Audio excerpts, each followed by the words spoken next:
Stimulus extravaganza continues. I got a fever. That's weird. The only thing that'll cure it is a Strat with my stimulus check. What? That's disturbing. It is. You should be spending money on toilet paper. Do you remember when that happened in March last year? Yeah. The toilet paper event? So how many people do you think stockpiled enough that they haven't bought any since then? I hope no one, because that's a lot of pee-pee paper.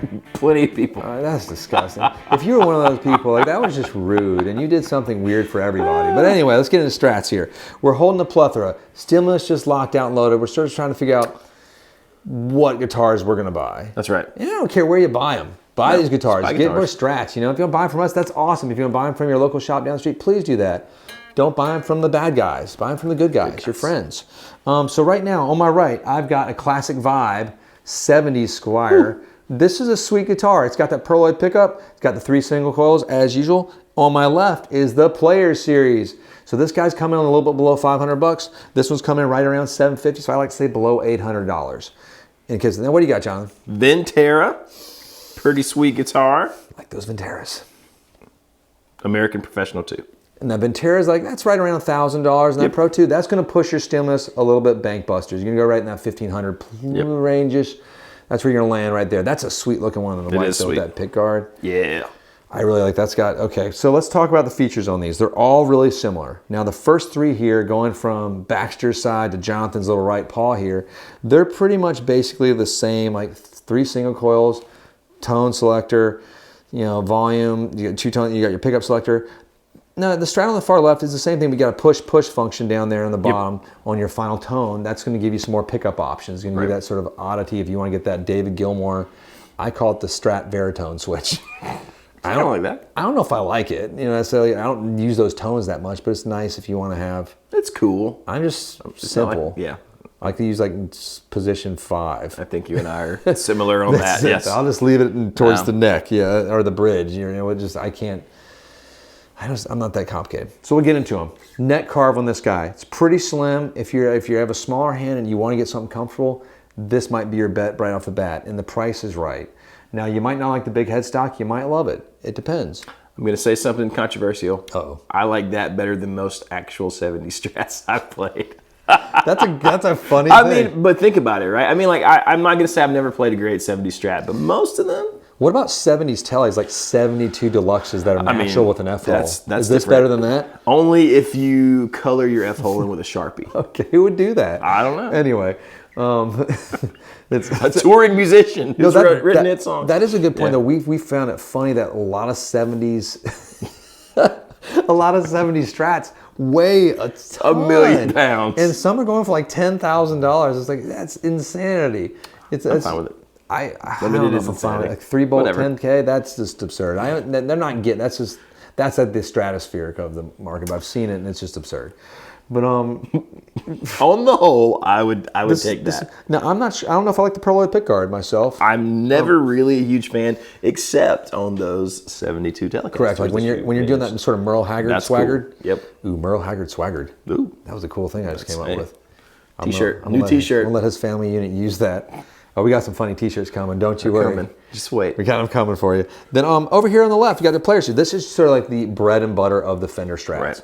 These are great guitars. Yeah. You're in there in the $700 range. A great instrument. It looks like a Strat. It plays like a Strat. It sounds like a Strat. For roughly half the stimulus. I would not. Metric. I know everybody's like, oh, you can buy that and swap the pickups out. I know. Don't swap the pickups out on this. It sounds good. Darn good. Great. I mean, maybe on this one if you want, but then at that point, like maybe just jump up to this. I don't. It just depends what your look and what you're going for. But this is a good guitar. It's got a nice, comfortable C-shaped neck. The frets are really nicely done. Yep. It's a Powell Ferro board. You can get it in, maple, obviously, the whole thing. But it sounds good. It plays great. It looks and feels and sounds like a Strat's supposed to. It's true. Now, what do you got there? The good old Vintera. So, still made in Mexico, but a little bit more of a vintage vibe. You got the vintage tuners, which I love. I like the tuners that you stick the string down in. I think that's fantastic. This one is in Sunburst. Who doesn't love Sunburst? You got sort of aged plastics, which I think are really nice. Sort of the parchment and the mint green. Love that. So that's fantastic. It's just a cool guitar. And the pickups are different too. It's going to be a little bit more vintage spec sounding. I think it's a great sounding guitar. It is. If you're like sort of dabbling in the custom shop world, you're like, I want that, but those are a lot of money. I don't want to spend $3,000, $4,000, $5,000, $6,000. This is a good alternative. It really is. It's a great sounding guitar. The back of that neck is really pretty too. It's got that sort of look of a classic vibe. Not a classic vibe like this, but a classic-y, vibey guitar. The vibe of a It's classic. a great name for this. I just realized because I say classic vibe a lot. And I was like, oh God, that's a brand. It's a segment of the market. That's a good guitar. A little more into it. What do you got on your left? The good old American Pro 2. So this one, the neck on this one is great. It's got those really nice rolled edges, really awesome satin finish on the neck. Like you said, it's got that push-push function that give you some extra tones. The V-Mod 2 pickups. The V-Mod 2 pickups. Kind of cool little contoured neck heel, which cool. is nice. You don't think about that until you get down there and you're like, oh, this is really comfortable. Like, I didn't think I would care very much about that. I'm used to my big chunky like, blocker wood though. I don't really know if I need it, but it is nice. Now the V-Mod 2 pickups are a hotter pickup, the highest output of all the ones, the four we're holding right here. So if you are like playing something, you want to like really push and high, you want that sort of hybrid to high gain, that should be the choice to go for. I think you can get there with the pedals if you want to get that sort of vintage, classic, sort of glassier sound. Yeah. That guy right there. You want a classic Strat, no frills, no disappointments. This is the winner right here. Yeah. You really can't go wrong with it.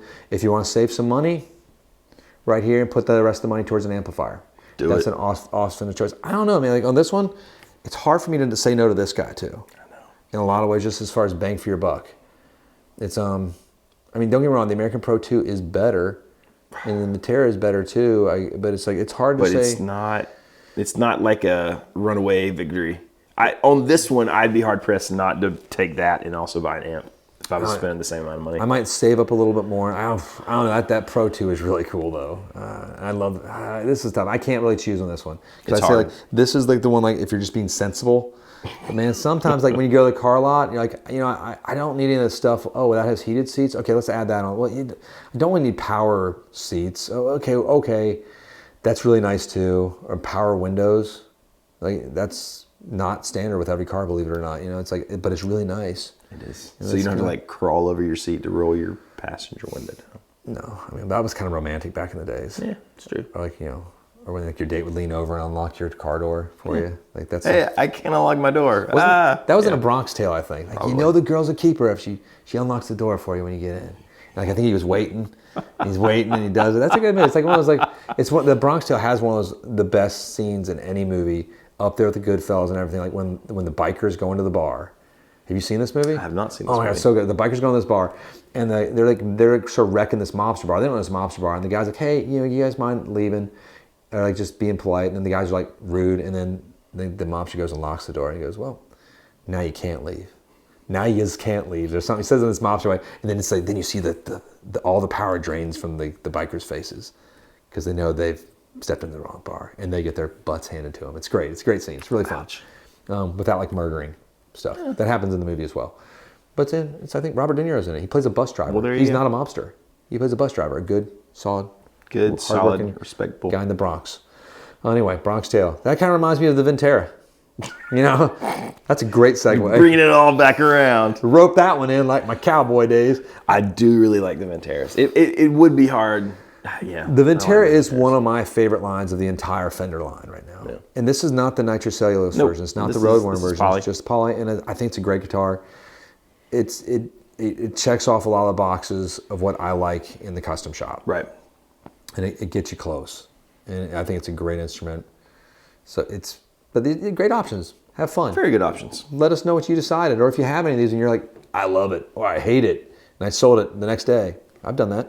Yeah. Or if you need to buy all four and try them out, that's fine too. That would be weird. You can do that. Don't do that. Probably shouldn't. Some of you will though. Let's don't pretend some of you won't do that. I'm leaving. Some of them will. All right. Wrap it up. Hit like and subscribe. Click the bell. We'll see you guys next time.